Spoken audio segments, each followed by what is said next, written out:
আসসালামু আলাইকুম প্রিয় ক্রিকেট ফ্যান্স।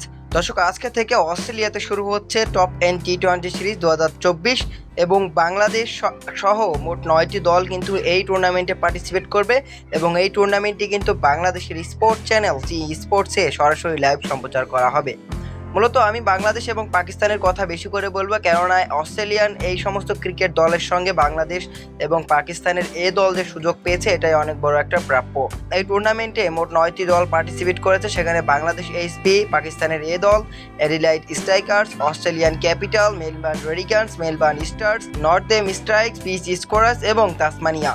মোট 9টি দল কিন্তু অংশগ্রহণ করেছে এই টুর্নামেন্টে এবং বাংলাদেশের প্রথম ম্যাচ হবে 11ই আগস্ট মেলবার্ন রেডিকান্সের বিপক্ষে, বাংলাদেশ সময় 6টা 30 মিনিটে।